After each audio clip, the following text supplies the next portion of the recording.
नमस्कार दोस्तों, आपका एक बार फिर से स्वागत है मेकर्स एकेडमी में। मैं आपका अपना दोस्त कृष्ण कुमार आपके लिए लेकर आ गया हूँ हिस्ट्री की क्लास।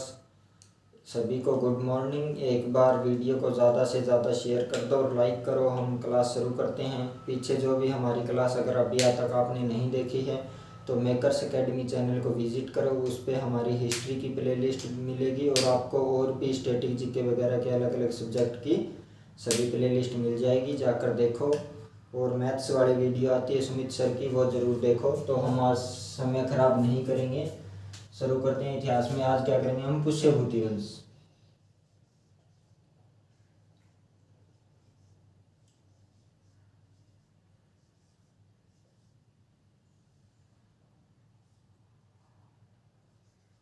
आज का हमारा टॉपिक क्या रहेगा? पुष्यभूति वंश। ओके, ठीक है। पहली बात तो इसके संस्थापक कौन थे? पुष्यभूति खुद। पुष्यभूति वंश के संस्थापक कौन थे? पुष्यभूति। ठीक है, पुष्यभूति वंश के संस्थापक थे पुष्यभूति। स्थापना कहाँ की?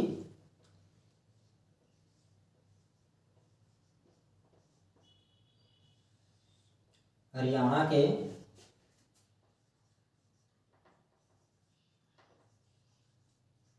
अंबाला जिला में थानेश्वर नामक स्थान पर। थानेश्वर नामक स्थान पर।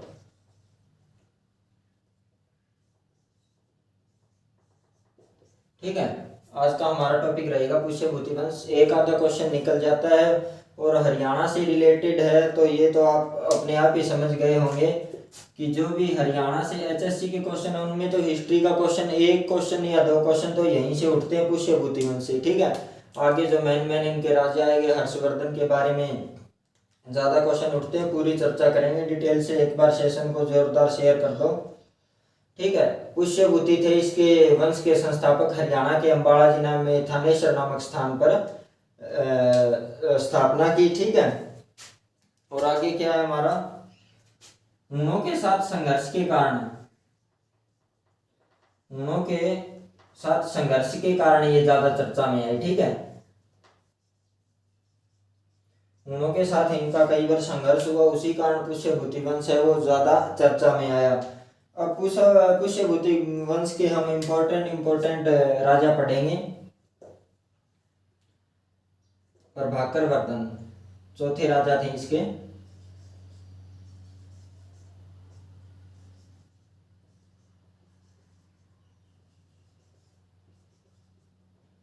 इसके चौथे राजा थे कौन? प्रभाकर वर्धन। प्रभाकर वर्धन के 3 संतान हुई। बड़ा बेटा राज्यवर्धन,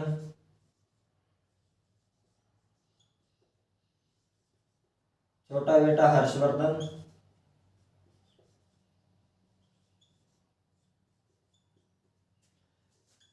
और एक बेटी राजश्री, राजश्री।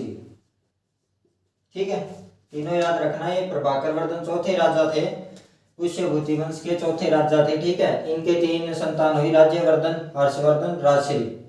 ठीक है, हर्षवर्धन का जन्म पूछ लिया जाता है 590 ईस्वी में। इन्होंने कब से कब तक राज किया? इन्होंने किया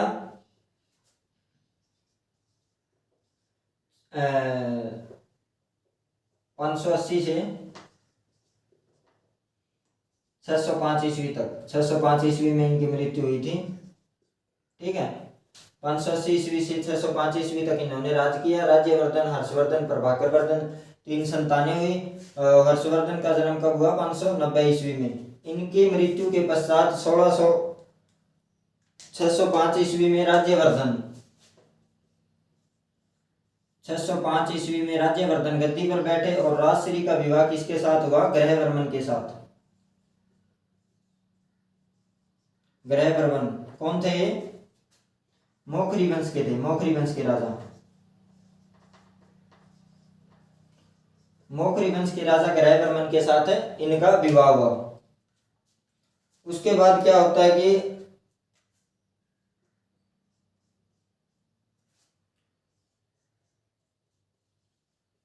गोंड या बंगाल, बंगाल भी लिखा आता है कई जगह, गोंड मिलता है, ठीक है। गोंड या बंगाल के राजा संसाक, ये कन्नौज के थे ग्रह वर्मन, ये कहाँ के थे? कन्नौज, ठीक है। गोंड या बंगाल के राजा संसाक व मालवा के राजा, मालवा के राजा देवगुप्त ने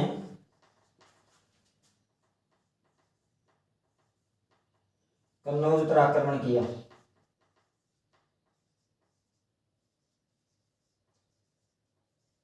कन्नौज पर आक्रमण किया, ठीक है।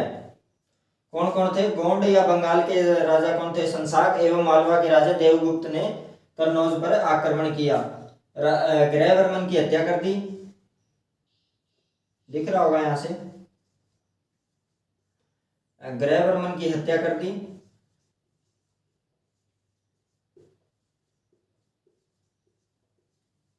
हत्या कर दी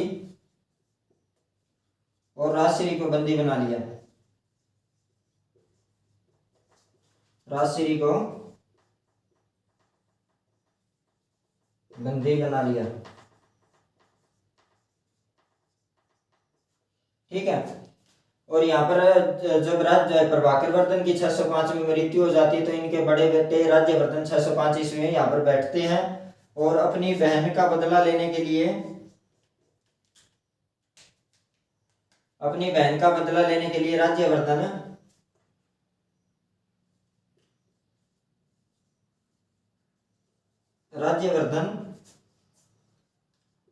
और मालवा के मालवा के जो राजा थे देवगुप्त,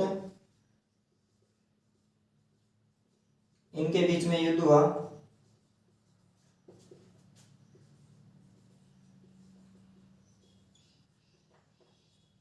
इनके बीच में युद्ध हुआ और पीछे से संसाक ने आके, पीछे से संसाक ने आकर राज्यवर्धन की हत्या कर दी।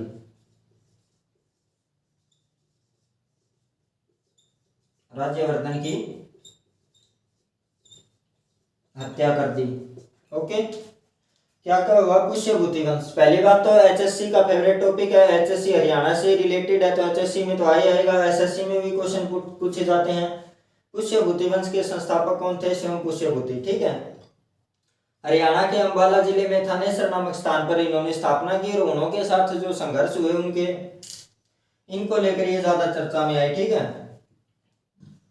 इनके चौथे राजा कौन थे? प्रभाकर वर्धन, 580 ईस्वी से 605 ईस्वी तक। राज्यवर्धन 605 ईस्वी में गद्दी पर बैठे, इनके पिता की मृत्यु हो गई, बड़े लड़के ये थे, ये गद्दी पर बैठे, ठीक है। हर्षवर्धन का जन्म पूछ लिया जाता है। हर्षवर्धन का जन्म हुआ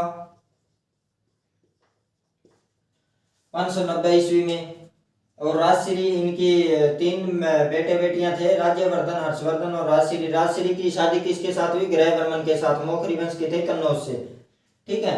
और गोंड शासक संसाक व मालवा के राजा जो देवगुप्त थे उन्होंने कन्नौज पर आक्रमण कर दिया, ग्रहवर्मन की हत्या कर दी और राज्यवर्धन और हर्षवर्धन की बहन राजश्री को अगवा कर लिया। और उसी का बदला लेने के लिए जब राज्यवर्धन वहां पहुंचे तो पीछे से आकर संसाक की सेना ने भी उन पर हमला कर दिया और राज्यवर्धन की हत्या कर दी, ओके। अब हम आगे बढ़ते हैं।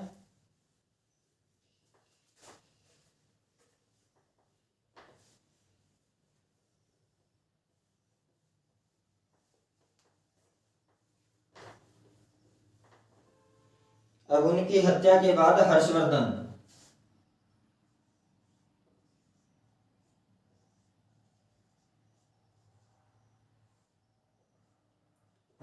गद्दी पर बैठा कब? 606 ईस्वी में, ठीक है। 606 ईस्वी से 647 ईस्वी तक ये रहे। हर्षवर्धन गद्दी पर कब बैठा? 606 ईस्वी में हर्षवर्धन गद्दी पर बैठ गया, ठीक है। इस समय इसके मंत्रिमंडल में राजा कौन कौन थे? प्रधानमंत्री तो था, ये क्वेश्चन सीधे पूछ लिए जाते हैं। प्रधानमंत्री कौन था? मोशेरा भाई भांडी। मोशेरा भाई, जिसका नाम क्या था? भांडी। प्रधानमंत्री कौन था? मोशेरा भाई भांडी। इसके बाद शांति और युद्ध का मंत्री, शांति व युद्ध का मंत्री, शांति व युद्ध का मंत्री कौन था? अवंती। सीधे क्वेश्चन छपते हैं कि मंत्री सीधा ही पूछ लिया जाता है। शांति व युद्ध का मंत्री कौन था? हर्षवर्धन के काल में। प्रधानमंत्री कौन था? ठीक है। और सेना नायक कौन था? इनका एक ये क्वेश्चन, सेना नायक कौन था? जब ये छोटी उम्र में ही गद्दी पर बैठ गए थे उस समय इन्होंने ही इनका साथ दिया और संभाला था। सिंहनाद। सेना नायक कौन था? सिंहनाद। ठीक है, ये तीनों बात याद कर लो, इंपॉर्टेंट है। प्रधानमंत्री कौन था? मोशेरा भाई भांडी। शांति एवं युद्ध का मंत्री कौन था? अवंती। और सेना नायक कौन था? सिंहनाद। ठीक है। और इनके राज में चीनी यात्री ह्वेनसांग भी भारत आए। ह्वेनसांग, चीनी यात्री ह्वेनसांग भारत आए 629 ईस्वी से 645 ईस्वी तक। ठीक है, ये भारत में रहे। इनकी एक प्रमुख रचना है वो पूछ ली जाती है सीधी सीधी। ह्वेनसांग की रचना कौन थी? पहली बात तो ये चीनी यात्री थे, चीन से आए थे, चीनी यात्री थे। इन्होंने पुस्तक कौन सी लिखी?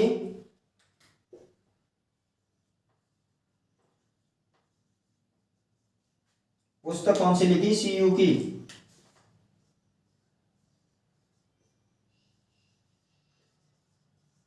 पश्चिमी यात्रा वृत्तांत भी कहा जाता है इसे। सीयू की नामक है इन्होंने पुस्तक लिखी। ठीक है।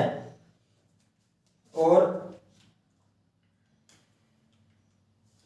ह्वेनसांग के आने से और इनके दरबार में ह्वेनसांग नालंदा विश्वविद्यालय में भी पहुंचे, वहां भी गए थे। ठीक है। और ये इनके काल में 1/6 भाग कर लिया जाता था। ये भी क्वेश्चन 1-2 बार छपा है। 1/6 भाग कर वसूला जाता था जनता से।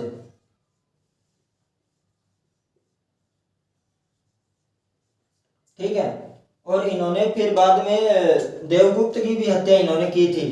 ठीक है। अपने भाई की हत्या और अपनी बहन को छुड़वाया। देवगुप्त की इन्होंने हत्या की।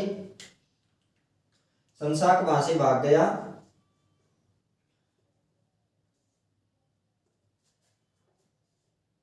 छह सौ छह ईस्वी में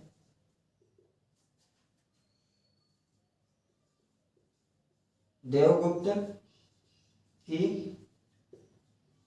हत्या कर कन्नौज को अपनी दूसरी राजधानी बनाया।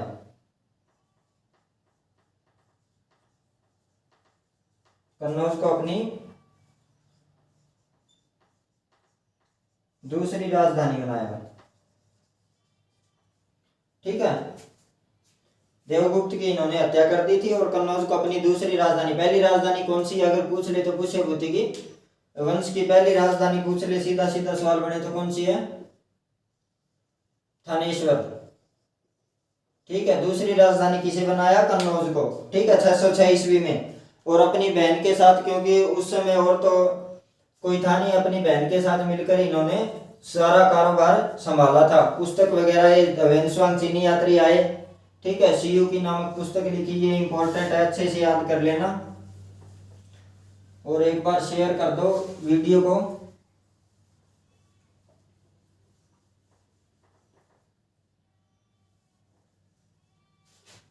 ठीक है। कुछ ये खुद भी रचना करते थे, इन्होंने भी कई नाटकों की रचना की और इनके दरबार में कुछ और महान कवि भी रहे हैं।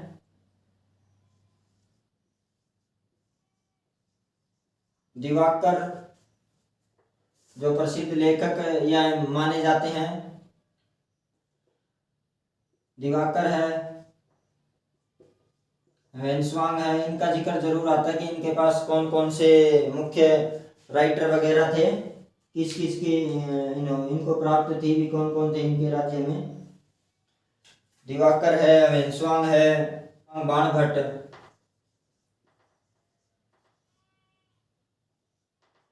भट्ट और मयूर। ठीक है, इनका संग्रहालय था, ये पुस्तकों में छपा हुआ मिलता है, कई बार क्वेश्चन भी आ जाता था कौन कौन से महान व्यक्तियों का संग्रहालय इनके पास था, कौन कौन से महान व्यक्ति इनके दरबार में थे। ठीक है, तो अब हम लेते हैं मयूर। मयूर की रचना इंपॉर्टेंट है, बाणभट्ट और हर्षवर्धन ने खुद ने भी एक 2-3 नाटक लिखे हैं जो क्वेश्चन पेपर में कई बार आ चुका है, वो तो आपको पता भी होगा, अगर पता है तो कमेंट करो जल्दी से। ठीक है, और वीडियो को ज़्यादा से ज़्यादा शेयर करो। मयूर ने कौन कौन सी लिखी है रचना, कौन कौन सी इनकी, सूर्य शतक,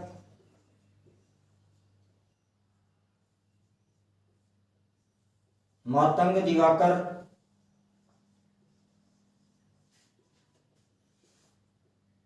जयसेन,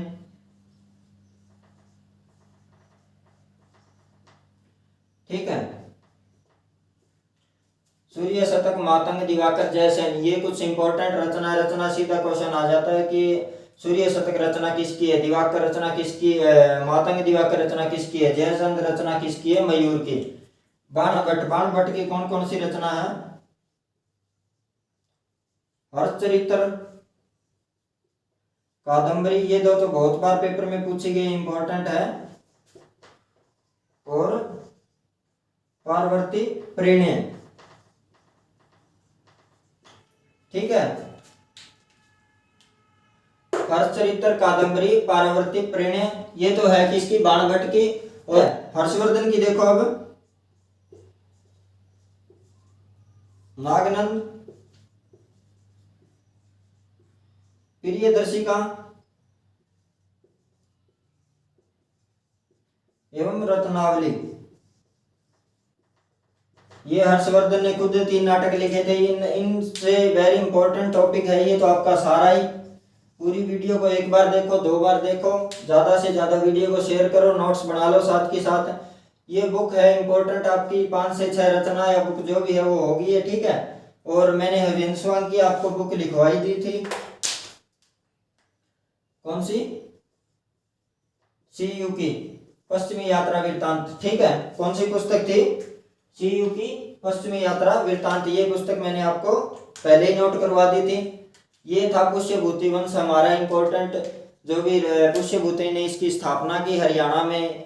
ठीक है, थानेश्वर, अम्बाला जिले थानेश्वर में, एचएससी के लिए तो बहुत इंपॉर्टेंट और फेवरेट टॉपिक है, क्वेश्चन उठता ही उठता है।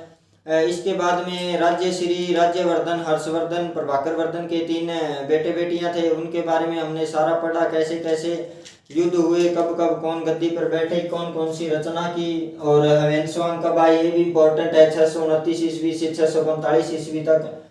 अगर आपको वीडियो अच्छी लगी हो तो लाइक करो, शेयर करो ज़्यादा से ज़्यादा वीडियो को, और कमेंट करो। और कोई स्टैटिक जीके का आपका टॉपिक चाहिए तो भी कमेंट करो। आपका एक बार फिर से धन्यवाद, आप मेकर्स एकेडमी के चैनल पर आए, विजिट किया, हमारी क्लास देखी। जय हिंद, जय भारत।